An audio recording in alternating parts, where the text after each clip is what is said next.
عن ابن عمر رضي الله تعالى عنهما أن رسول الله صلى الله عليه وسلم قال: المسلم أخو المسلم لا يظلمه ولا يسلمه.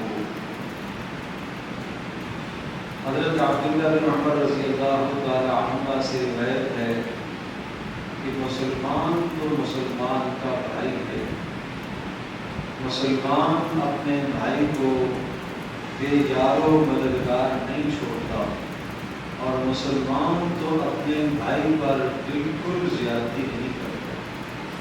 مسلمان مسلمان کا بھائی ہے اور مسلمان اپنے بھائی پر زیادتی بھی نہیں کرتا، ظلم نہیں کرتا، اور مسلمان اپنے بھائی کو بے یار و مددگار اور بے سہارا بھی نہیں چھوڑتا۔ اور پھر فرمایا وَمَنْ كَانَ فِي حَاجَةِ أَخِيهِ كَانَ اللَّهُ فِي حَاجَتِهِ۔ جو آدمی اپنے مسلمان بھائی کی ضرورت کو پورا کرنے میں لگ جاتا ہے، اللہ تبارک و تعالیٰ اس شخص کی ضرورت کو پورا کرنے میں لگ جاتا ہے۔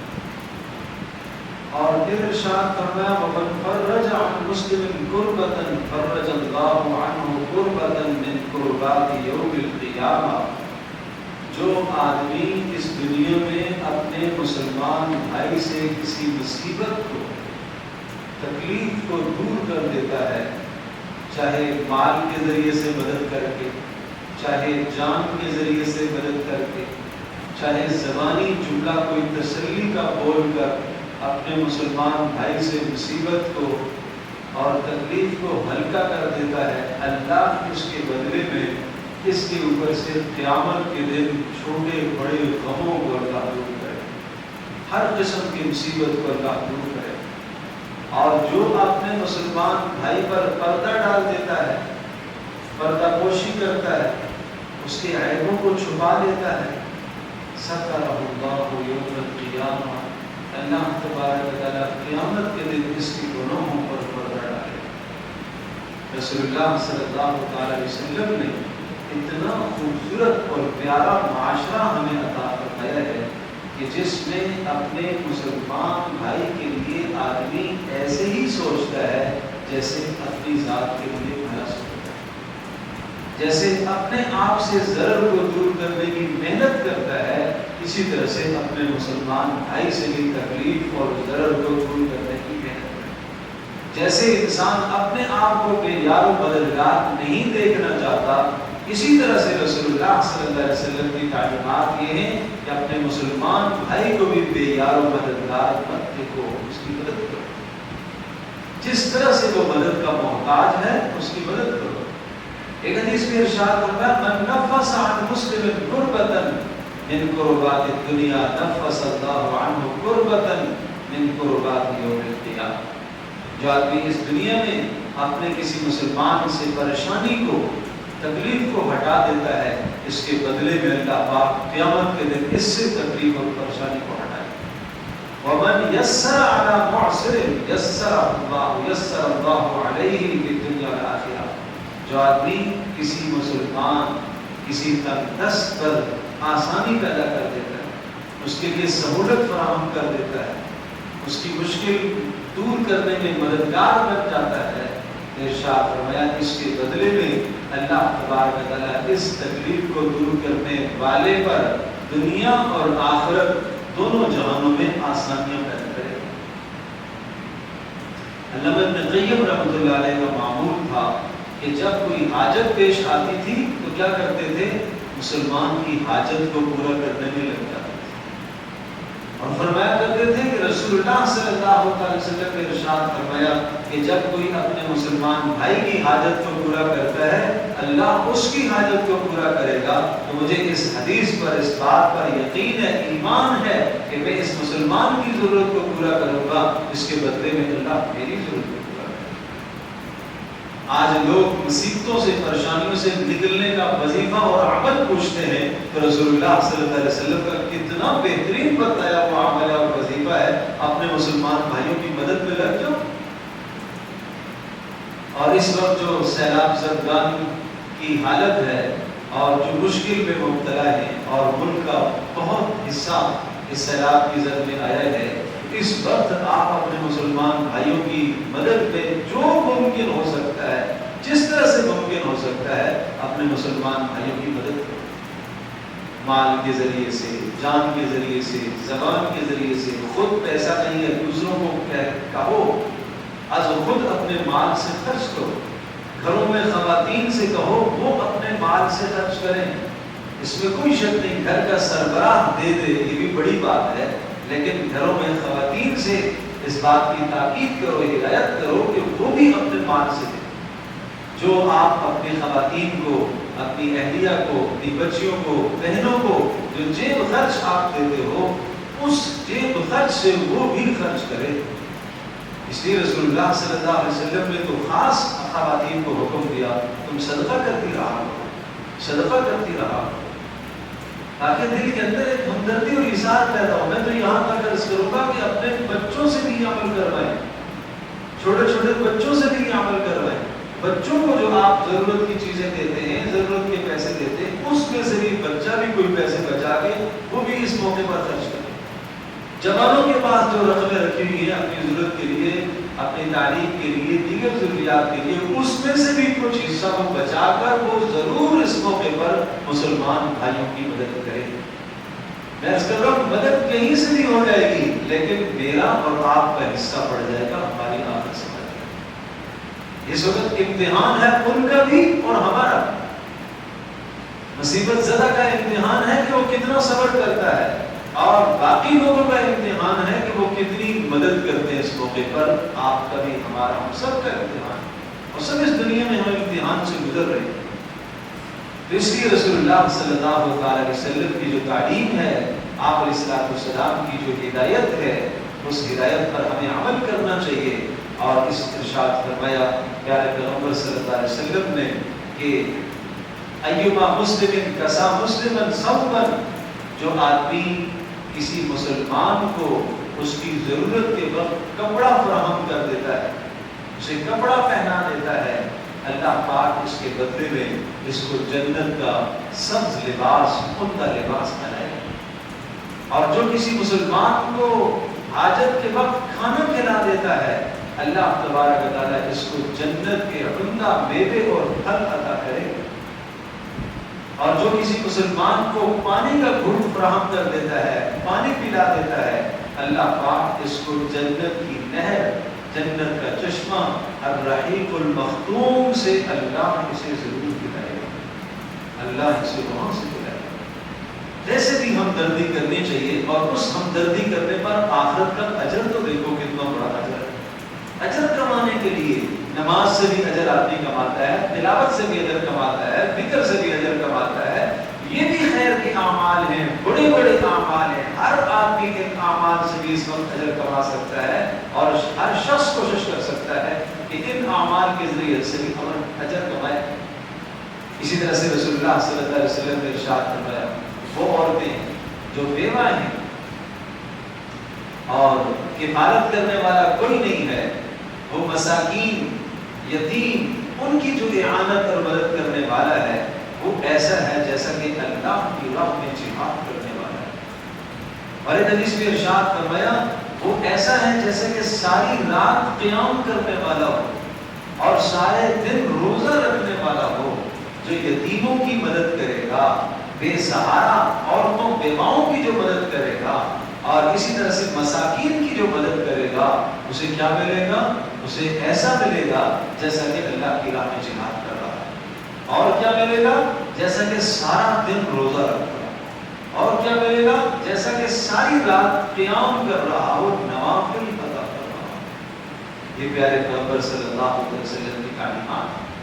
تو اس کا خیال کیا جائے، اپنے گھروں میں بھی اس بات کو چلائیں۔ اور میں عرض کرتا ہوں، ایک مدد ہے اپنے مال سے، دوسری مدد ہے اپنی جان سے، تیسری مدد ہے زبان سے۔ زبان سے کیا ہے؟ جو حاجت مند، مصیبت زدہ، پریشان حال، اپنی زبان سے تسلی دو، اللہ کی طرف انہیں متوجہ کرو، خود بھی اللہ کی طرف متوجہ ہو جاؤ۔ اسی طرح سے کوئی صاحب خیر آپ کے علم میں ہے، اسے ترغیب دو، اسے ترغیب دے کر اس کے ذریعے سے خرچ کرواؤ۔ یہ سب کی سب مدد میں شامل ہے۔ اور ایک دوسری بات، اور وہ بڑی اہم بات ہے، وہ یہ کہ اس موقع پر جو وہ لوگ جو کاروباری ہیں، دکاندار ہیں، اور اس قسم کے اسباب و سامان جو اس وقت بیچتے ہیں، جو اس وقت خاص طور پر مصیبت زدہ لوگوں کی ضرورت ہے، وہ اپنے نرخ، اپنے بھاؤ، اپنی قیمتوں کو نہ بڑھائیں، یہ بڑا ظلم نہ کرے۔ رسول اللہ صلی اللہ علیہ وسلم کے ارشاد سنیے، آپ نے فرمایا بئس العبد المحتکر، فرمایا ذخیرہ اندوزی کرنے والا آدمی تو بڑا برا ہے، بڑا برا ہے۔ ان ارخص اللہ الاسعار، اگر اللہ پاک گرانی کو، مہنگائی کو بڑھا دیتا ہے، یعنی ایسے اسباب آ جاتے ہیں، ایسی آفات آ جاتی ہیں تو ان آفات کی وجہ سے چیزیں کم پڑ جاتی ہیں، ضرورت زیادہ بڑھ جاتی ہے اور چیزیں مہنگی ہونے لگتی ہیں، تو یہ کیا کرتا ہے؟ یہ جب مہنگائی ہوتی ہے تو یہ خوش ہوتا ہے، اور جب ضروریات کم پڑ جاتی ہیں، ضرورت کم ہو جاتی ہے لوگوں کی، ارخص الاسعار، چیزیں سستی ہو جاتی ہیں تو یہ غمگین ہو جاتا ہے کہ نہیں میرا پروفٹ اب وہ نہیں۔ اور جب ایسی آفت آتی ہے تو وہ کہتا ہے یہ سیزن کا وقت ہے، ایسی مصیبت آتی ہے تو وہ کہتا ہے یہ کمائی کا وقت ہے۔ ایسی باتیں بھی اس وقت سننے کو ملتی ہیں کہ اس وقت بلوچستان میں اور پنجاب میں کمائی کا دھندا ہے۔ یہ سرمایہ دار، یہ دکاندار، ان لوگوں کی زبانوں سے اس قسم کے الفاظ بھی سننے کو ملتے ہیں۔ یہ بہت ظلم کی بات ہے، بہت ظلم کی بات ہے۔ جس طرح سے پہلے ایک منافع رکھ کر ایک آدمی چیز بیچتا ہے اور اس کی گزر بسر ہو رہی ہے، ضرورت پوری ہو رہی ہے، تو اب اسی منافع کے ساتھ اگر چیز کو بیچے گا تو اللہ قادر مطلق ہے، اسے تو کم کرنا چاہیے اور سستا کر کے بیچنا چاہیے تاکہ زیادہ سے زیادہ لوگوں کی ضرورت پوری ہو۔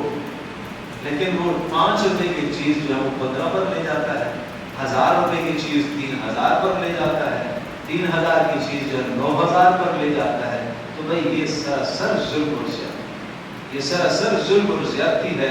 ایسے بہت گناہگار ہیں، من احتکر فہو آثم، اور فرمایا جو احتکار کرتا ہے، ذخیرہ اندوزی کرتا ہے اور غلوں کے اندر ذخیرہ اندوزی کرتا ہے، اس وقت یہ غلوں کی ذخیرہ اندوزی اور غلوں کی قیمتوں کو بڑھا کر چڑھا کر بیچنا، اور اس وقت لوگوں کی مجبوری سے فائدہ اٹھانے والا، رسول اللہ صلی اللہ علیہ وسلم نے فرمایا گناہگار ہے، گناہگار ہے، گناہگار ہے۔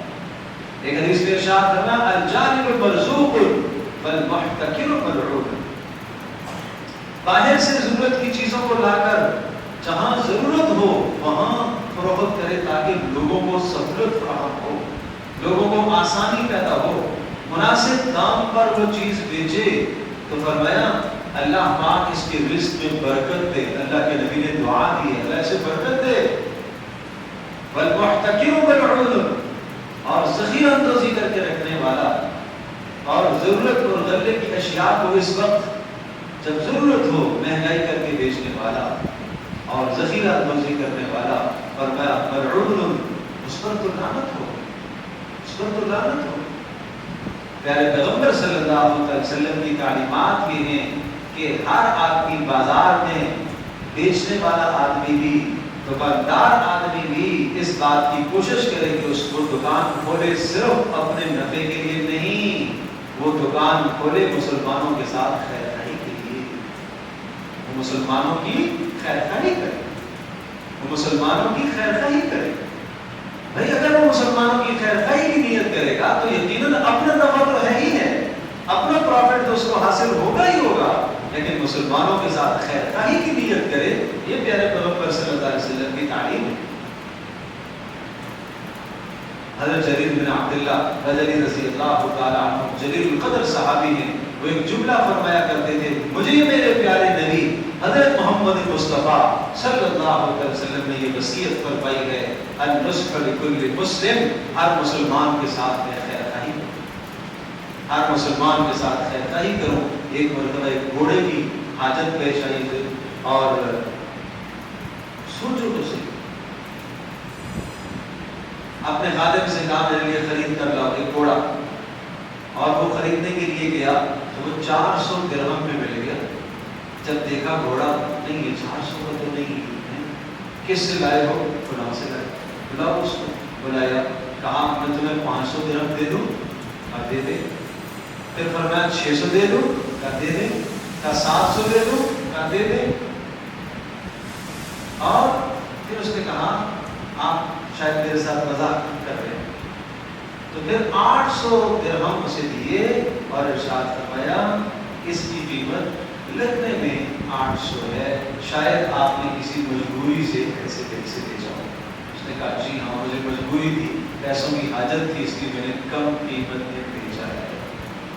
یہ رسول اللہ صلی اللہ علیہ وسلم کی تعلیمات. ایسی مثال کسی معاشرے میں ملے گی کہ جو پیسے بڑھا کر دے رہا ہے کہ نہیں اس کی مجبوری سے فائدہ نہیں اٹھانا چاہیے. تو آج تو ہر آدمی دوسرے کا پیٹ کاٹنے کی کوشش کرتا ہے.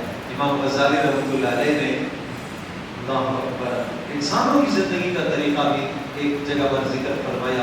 انسانوں کی زندگی کا معیار کیا ہے، جانوروں کی زندگی کا معیار کیا ہے. فرمایا جانوروں کی زندگی کا معیار ایک یہ ہے جیسا کہ جانور گائے بیل بھینس یہ جانور ہے، گدھا گھوڑا یہ جانور ہے. ان جانوروں کو اپنے ساتھ والے جانوروں کا احساس نہیں ہوتا. اگر ایک گائے کو ایک کنارے میں باندھ کر اور اس کے سامنے چارہ ڈال دیا جائے، برابر میں ہے دوسری گائے وہ بھوکی ہو، اسے احساس نہیں ہوگا کہ میری بہن بھوکی ہے، اسے بھی کچھ نہیں. اور اگر ایک جانور کو گدھے کو ادھر کھلا چھوڑ دیا جائے، اس کے سامنے گھاس ڈال دی جائے، کنارے میں دوسرا باندھا ہوا ہو، کبھی یہ گدھا نہیں سوچے گا کہ میرا بھائی بھی میرے ساتھ سارا دن کام کرتا رہا، اس کو بھی میں کچھ گھاس ڈال دوں. چونکہ اس کے اندر یہ حص نہیں ہے، یہ زندگی گزارنے کا یہ طریقہ ہے. فرمایا انسان کے اندر سے جب حص مٹ جاتی ہے تو پھر اس طرح سے جانوروں کی طرح زندگی گزارتا ہے، اسے دوسرے کا کوئی احساس نہیں ہے. اور جب اس سے اور نیچے آتا ہے اور نیچے تنزل میں جاتا ہے تو پھر اس انسان کی زندگی فرمایا کہ وہ ریچھ، بھیڑیے، چیتے، شیر کی طرح ہو جاتے ہیں. وہ کیا کرتا ہے؟ وہ اپنی زندگی کو بنانے کے لیے دوسرے کی زندگی کو بگاڑتا ہے. وہ کیا کرتا ہے؟ جو بھیڑیا کسی بکری پر حملہ کرے گا اس کی زندگی تو گئی، لیکن اس کی زندگی تباہ کر کے اس کا گوشت لا کے اپنے بچوں کو کھلائے گا، خود کھائے گا، اپنے بچوں کا پیٹ پالنے کے لیے اور اپنا پیٹ پالنے کے لیے دوسرے کی زندگی تباہ کرتا ہے. یہ درندوں کا مزاج ہے. جب انسان انسانیت کے معیار سے گر جاتا ہے تو پھر یہاں آتا ہے، پھر وہ دوسروں کی زندگی برباد کر کے اپنی زندگی بناتا ہے. اور تیسری قسم ارشاد فرمائی وہ جانور جیسے سانپ اور بچھو ہے. سانپ اور بچھو کسی کو ڈستا ہے، اس کی زندگی تو تباہ ہوئی ہی ہوئی، لیکن سانپ کے ڈسنے سے اس کا پیٹ نہیں بھرتا. اب مطلب یہ ہوا اتنا گندا معیار اس کی زندگی کا ہو گیا، اتنا تنزل کا شکار ہو گیا کہ دوسرے کی زندگی بگاڑنی ہی بگاڑنی ہے. اپنی بنے یا نہ بنے دوسرے کی زندگی بگاڑنی، دوسرے کی زندگی تباہ کرنی. لیکن انسان ان سب معیاروں سے اوپر ہے. بلند ترین معیار ہے انسان. یؤثرون علی انفسہم ولو کان بہم خصاصہ. یہ ہے انسان کا معیار کہ دوسروں کی ضرورت کو ترجیح دیتا ہے. اپنے کی ضرورت ہے، دوسرے کی بھی ضرورت ہے، لیکن دوسرے کی ضرورت کو ترجیح دیتا ہے. ایک میرا مسلمان بھائی ہے، اس کی ضرورت کو میں پورا کر لوں، میری خیر ہے، میں بعد میں کھا لوں گا، میری ضرورت بعد میں پوری ہو جائے گی. اپنے مسلمان بھائی کی اپنی ضرورت چھوڑ کر دوسرے کی ضرورت کو پورا کرے، یہ زندگی کا بلند معیار ہے. آج ہم اپنی خواہش دوسرے کی ضرورت کو چھوڑنے کے لیے تیار نہیں.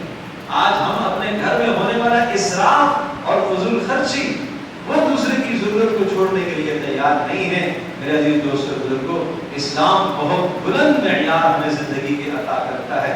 رسول اللہ صلی اللہ علیہ وسلم نے بڑے بلند معیار دیے ہیں اور ان بلند معیار کی وجہ سے اس انسان کو فرشتوں سے بھی پھر اعلیٰ کہا گیا.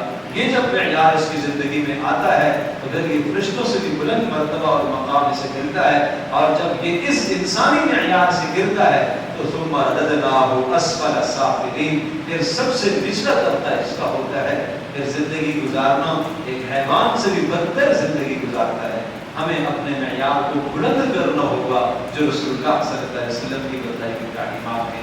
اللہ مجھے بھی آپ کو سب کا کرنا ہے. الحمدللہ.